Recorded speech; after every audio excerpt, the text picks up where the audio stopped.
ബ്രഹ്മസ്ഥാന മഹോത്സവത്തിനൊരുങ്ങി കൈമനത്തെ അമൃത് നഗർ മാതാ അമൃതാനന്ദമയി മഠം. ഇന്ന് വൈകിട്ട് തിരുവനന്തപുരത്ത് മാതാ അമൃതാനന്ദമയി എത്തും. നാളെയും മറ്റന്നാളും വാർഷിക ബ്രഹ്മസ്ഥാന മഹോത്സവത്തിൽ മാതാ അമൃതാനന്ദമയി ഭക്തർക്ക് ദർശനം നൽകും.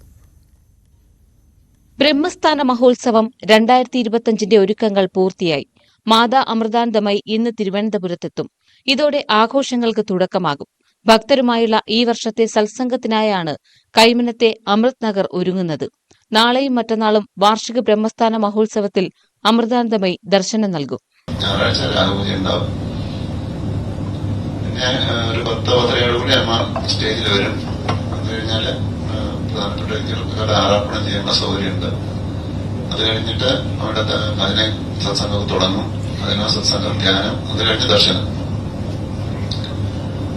ഇത് ഏകദേശം ഉച്ചയോടുകൂടിയായിരിക്കും അമ്മയുടെ ദർശനം ആരംഭിക്കുന്നത്.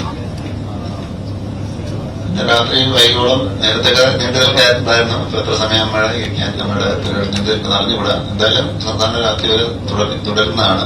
നാളെ അതിരാവിലെ മുതൽ തന്നെ ഭക്തർക്കുള്ള സത്സംഗ് തുടങ്ങും. രാവിലെ 6-ന് രാഹുദോഷ നിവാരണ പൂജ, ശനിദോഷ നിവാരണ പൂജ, ഗണപതി ഹോമം, മഹാമൃത്യുഞ്ജയ ഹോമം, കറുകഹോമം, മഹാലക്ഷ്മി പൂജ എന്നിവയും നടക്കും. 9-ന് അവസാന ഭക്തനും ദർശനം നൽകും വരെ സത്സംഗ് നീളും. 9-ന് പുലരുവോളം നീളുന്ന സത്സംഗത്തിന് ശേഷം 10-ന് ഉച്ചയോടെ അമൃതാനന്ദമയി നാഗർകോവിലിലെ ആശ്രമത്തിലേക്ക് തിരിക്കും. കൈമനത്തെ ബ്രഹ്മസ്ഥാന മഹോത്സവത്തിന് ഇക്കുറി 10,000-ങ്ങളെയാണ് പ്രതീക്ഷിക്കുന്നത്. ന്യൂസ് 18 തിരുവനന്തപുരം.